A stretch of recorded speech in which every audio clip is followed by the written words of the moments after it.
When you hear the word dynasty in the NHL, you probably think of the 1950s Canadiens, Gretzky's Oilers, or the mighty Islanders who dominated the early 80s. But what if we told you there was another team, a team whose legacy is just as impressive, but is often forgot about in the discussion on NHL dynasties? In today's video, we're taking a deep dive into one of the NHL's most under-the-radar dynasties.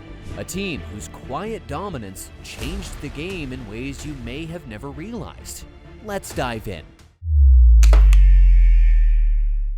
From 1995 to 2003, the New Jersey Devils built a record of sustained excellence and success that some say merits recognition as an NHL dynasty. Their story is one of discipline over dazzle, system over stardom, and quiet domination that changed not only the fortunes of a once struggling franchise, but the tactical evolution of hockey itself. The transformation of the Devils began in earnest with the arrival of Lou Lamoriello as general manager in 1987. Lamoriello, a former college coach known for his meticulous attention to detail and no-nonsense leadership, introduced a culture built on accountability, sacrifice, and team-first thinking. His philosophy was uncompromising. No player, no matter how talented, could place individual interests above the team's collective success. This ethos became the guiding principle of the Devils and shaped every aspect of the organization, from roster construction to the daily habits of players and staff. It created a foundation strong enough to weather adversity and, ultimately, sustain nearly a decade of excellence. The turning point that marked the Devils' rise to prominence came during the lockout-shortened 1994-95 season. Emerging from a regular season limited to just 48 games, the Devils entered the 1995 playoffs as the 5th seed in the Eastern Conference, and not many predicted what they were about to do next. The Devils' success during the 1995 season and playoffs was largely credited to one thing: the trap. The trap is a defensive system that clogged the center of the ice, disrupted offensive rushes, and forced turnovers that could be quickly turned into counterattacks. Though many people hated this style of hockey, calling it dull and suffocating, it was perfectly suited to the Devils' roster, which balanced physicality, defensive commitment, and opportunistic scoring. Led by captain Scott Stevens, whose massive open ice hits became both tactical weapons and symbolic statements of the team's resolve, and backed by a young Martin Brodeur, who provided calm and steady goaltending. The Devils carved a path through the playoffs. Alongside Stevens and Brodeur stood players like Ken Daneyko, a rugged defenseman whose loyalty to the franchise would make him an icon. Claude Lemieux, a player as skilled at agitating opponents as scoring critical goals. And a supporting cast that fully embraced Lamoriello's demand for discipline and selflessness. The 1995 Stanley Cup Final pitted the Devils against the Detroit Red Wings, a team that had dominated the regular season and was widely expected to win. Yet, what followed was a stunning display of defensive mastery and counterattacking precision. The Devils swept the Red Wings in 4 games, outscoring them 16-7 and limiting one of the NHL's most potent offenses to frustration and mistakes. Lemieux, whose timely scoring had been a constant throughout the postseason, was awarded the Conn Smythe Trophy as playoff MVP. But beyond individual honors, the series symbolized the triumph of a system that prioritized team cohesion, tactical discipline, and mental toughness over flashy individual play. The Devils' success in 1995 was not a fleeting moment. While the following 1995-96 season ended in disappointment with a first-round playoff exit, the team quickly rebounded, cementing itself as a perennial contender through the late 1990s. During this period, New Jersey consistently finished near the top of the standings, won multiple division titles, and remained one of the league's most feared defensive teams. Central to this consistency was the emergence of Martin Brodeur as one of hockey's elite goaltenders. Brodeur's style, combining technical soundness with exceptional puck handling, redefined the role of the modern goalie. His ability to leave the crease to play the puck behind the net neutralized opposing forechecks and allowed the Devils to transition quickly from defense to offense, an advantage few teams could match. The Devils' blue line, anchored by Stevens and Danico, was further strengthened by Scott Niedermayer,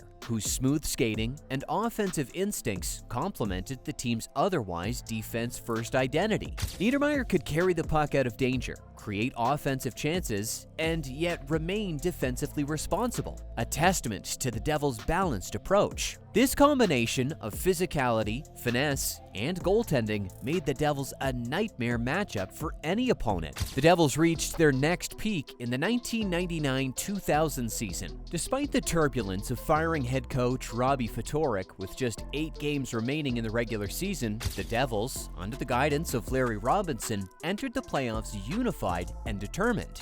This postseason run became one of the most memorable in franchise history. After dispatching the Florida Panthers and Toronto Maple Leafs, the Devils faced the Philadelphia Flyers in the Eastern Conference Final, a series that would become legendary for its intensity and drama. Down 3-1 in the series, the Devils seemed destined for elimination. Yet, rather than collapse, they rallied, showcasing the mental fortitude and resilience that defined their era. Scott Stevens' devastating open ice hit on Flyers captain Eric Lindros in Game 7 became an iconic moment, not just for its physical impact, but for the psychological blow it dealt the Flyers.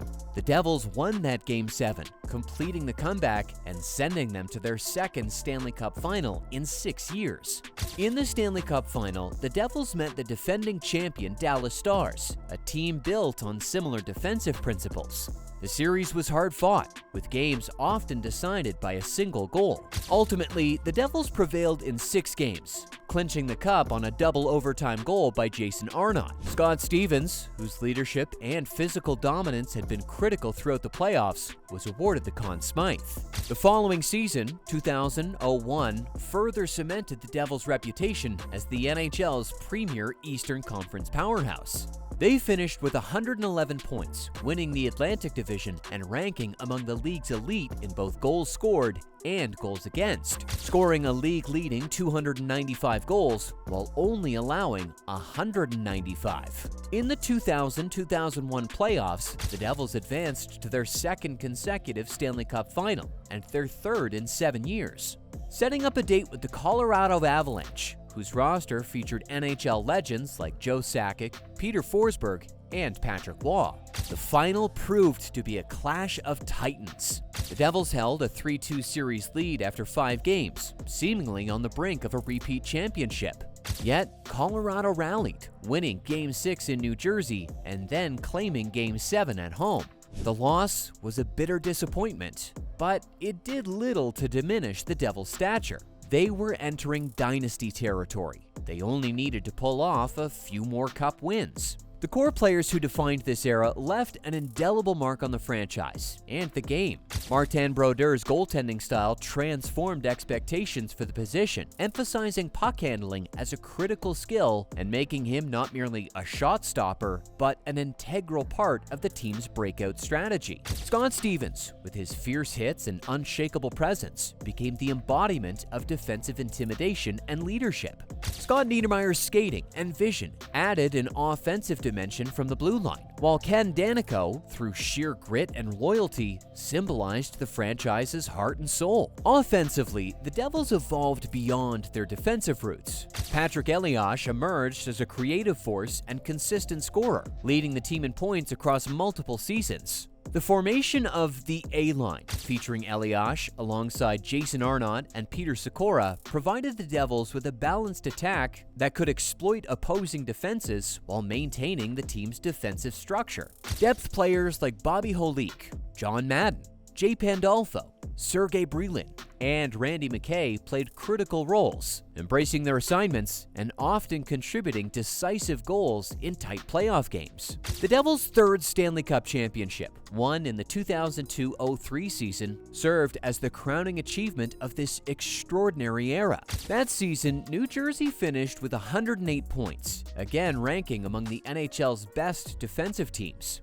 In the playoffs, the Devils dispatched the Boston Bruins, Tampa Bay Lightning, and Ottawa Senators to reach the Cup final against the Anaheim Mighty Ducks. The series, marked by tight defensive play and stellar goaltending, went the full 7 games. Martin Brodeur recorded 3 shutouts, a feat matched by only a handful of goalies in NHL history, and rookie Mike Rupp scored the Cup-winning goal in a 3-zip Devils Game 7 win. Though Anaheim's J.S. Giguère was awarded the Conn Smythe Trophy as playoff MVP, the Devils' triumph reflected the strength of a system and culture that prioritized collective effort over individual accolades. What distinguishes the Devils' run from 1995 to 2003 as a dynasty is not merely the 3 championships. It is also the sustained excellence across nearly a decade. 4 appearances in the Stanley Cup Final, multiple division titles, and consistently ranking among the league's best defensive teams. Only a handful of franchises in the NHL's modern era have matched such consistency, and fewer still have done so with a roster that evolved yet remained true to its foundational principles. The impact of the Devils dynasty extended beyond the trophies and banners. Their disciplined approach changed the tactical landscape of the NHL. The neutral zone trap, while criticized by purists for slowing the game's pace, forced opponents to adapt or risk defeat. Teams across the league began to emphasize defensive structure, balanced scoring, and the importance of goaltending and positional play. In this way, the Devils did not merely win, they redefined how the game could be played, and, by extension, how championships could be built.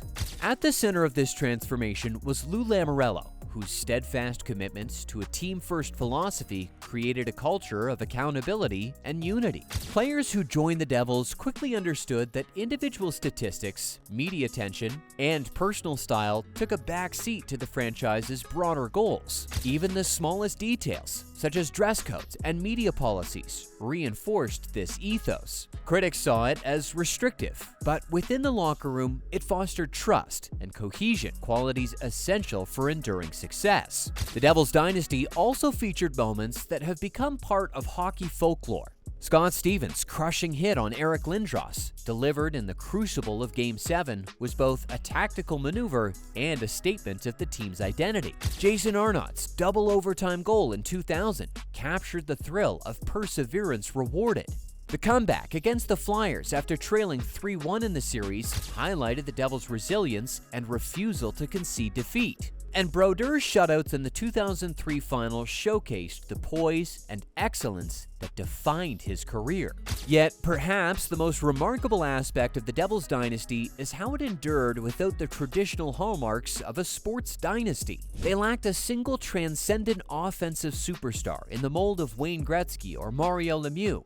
Their games were not typically high-scoring affairs filled with highlight reel plays. Instead, they won through methodical execution, defensive mastery, and an unwavering belief in the collective.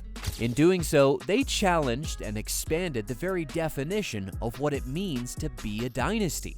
Today, the legacy of the New Jersey Devils from 1995 to 2003 is often overshadowed by more glamorous teams. Yet, for those who study the game, their achievements stand as a testament to what can be accomplished when a team commits fully to a shared vision. Their influence endures in the tactics still used by modern teams, in the emphasis on balanced scoring and defensive responsibility, and in the recognition that discipline and culture can be as critical to success as raw talent. In the end, some may say the Devils dynasty belongs in the same conversation as the Canadiens, Islanders, and Oilers. 3 championships, 4 final appearances, sustained regular season dominance, and a tactical and cultural legacy that reshaped the NHL. These are all the hallmarks of a true dynasty. And there you have it, a deep dive into what some may call an NHL dynasty that nobody remembers. So, what do you think? Do the 1995 to 2003 Devils deserve dynasty status? Let us know in the comments. And as always, don't forget to like, subscribe, and turn on the notification bell for more Beyond the Bench videos.